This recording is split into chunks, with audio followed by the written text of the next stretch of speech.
Hey friends, it's me again. I just wanted to come and do a little bonus video about Shakespeare monologues in particular, finding Shakespeare pieces, especially when you feel like you don't understand Shakespeare at all, right? It can be really scary, really daunting, and I don't want any of you to give up and be like, I'm not auditioning for grad school because I'm gonna look stupid doing a Shakespeare piece because I don't understand him at all. Right?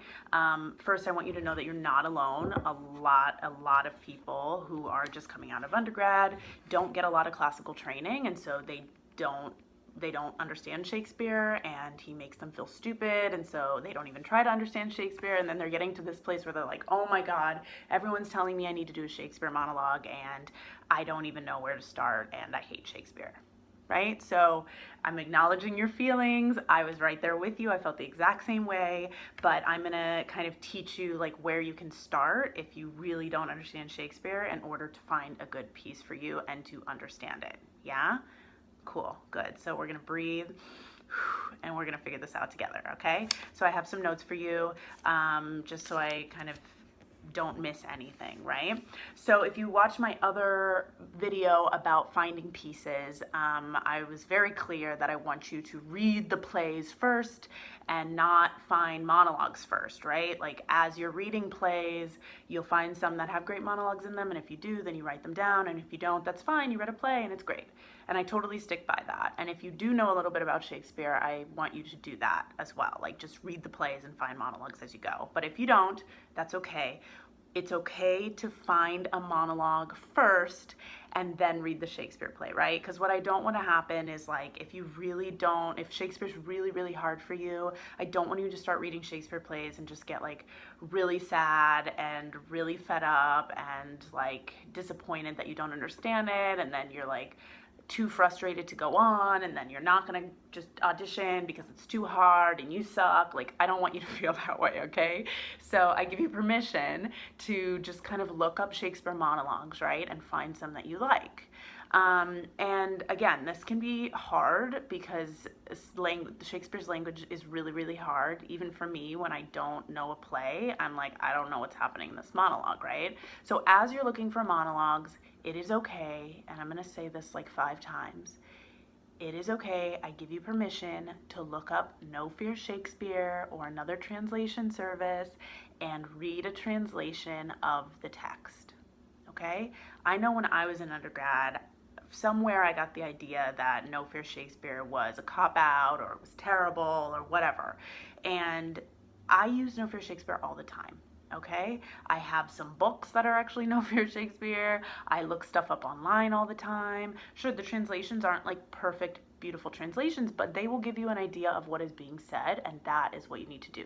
So as you're looking at monologues, if you don't know what it says, it's totally okay to look up a translation, okay? Yeah? Another thing that it's okay to do is to watch movies, right? There are so many movie adaptations, or not even adaptations, but just movies that are Shakespeare plays, right? There's a Much Ado About Nothing, I know. There's a Titus Andronicus. They're like all over the place, right? So if you're more of like a visual listener and it's way easier for you to like watch a movie of the play to understand it, than to just read the text on a piece of paper, then that's totally okay. Watch some movies and be like, I like this play, I like that character, let me look up that monologue that I saw. Yeah? Great.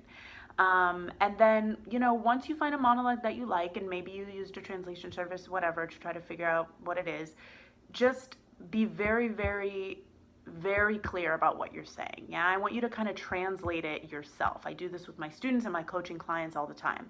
I want you to translate it into your own words so that you really understand deeply what it means, and so that you're very clear about like particular words that you don't know, okay? I don't want you to do this piece in an audition if there's even one word that you do not understand, okay? And there's a lot of books out there. There's like a Shakespeare lexicon. I don't know the exact name of it, but where you can look up Shakespeare's words and figure out like what they meant at the time, so you know exactly what he's talking about in the piece, okay? So do not do a piece if you don't understand every single word that is being said. Okay? And once you have these monologues that you found that you like, that you've translated, you understand what they mean, then I want you to read the entire Shakespeare play. okay, in Shakespeare's language. And you can have a translation up at the same time, so you can look up things that you don't know. This is why you should start early, because it might take a while to get through a Shakespeare play, right? And that's totally okay, but I don't want you rushing it, because if you do a Shakespeare monologue in a grad school audition and you haven't read the play, I guarantee that the auditioners on the other side of the table are going to know that you did not read the play. Because just think of how many times they've done the play, they've seen these monologues, they know what's happening in the play, and they will know immediately if you do not know what is happening in the play or the circumstances around this monologue, okay? So that's one thing. Another reminder that I have is I don't want you to worry about gender. Yeah, especially now. Like, I don't want you to just be looking up female Shakespeare monologues. Like, there might be a Shakespeare monologue that's usually done by a male identified actor, but like, you're female identified and you love it and you think it's fun and exciting, like, do it yourself. Yeah.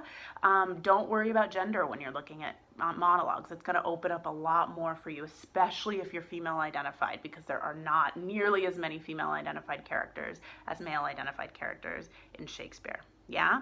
Another thing is, if you are going to do a piece that's kind of overdone, that a lot of people do, okay, if you love it, I want you to do it, but I need you to make a big, bold choice with it. Yeah. Do something different with it, because these auditioners are going to see the same monologues over and over and over again. And if you start doing a piece that they've already seen like 20 times that day and you do it the exact same way as everyone else, they're going to totally tune you out. So just find something fun to do with it. Maybe it's a physical choice. Maybe it's just a character choice, right? On the note of physical choice, I think a lot of times people put a lot of movement into Shakespeare monologues in order to distract from the fact that they don't know what's going on, right? So unless the movement is really motivated by what's happening in the piece or what you've chose is happening in the piece, don't move around too much, because it just seems like you don't trust the language. Okay, so those are kind of my main like ideas around Shakespeare pieces and finding Shakespeare pieces. I mean, the main one is really like, just acknowledge that it's okay that you don't understand Shakespeare very well, and know that you're not alone. Ask for help, and there's so many resources online that'll help you understand. So start early and use whatever resources you need to, and read the play. Okay. I hope that's helpful. Good luck. You can totally reach out to me if you have any questions. I love you all, and I can't wait for you to love Shakespeare one day. Okay, bye.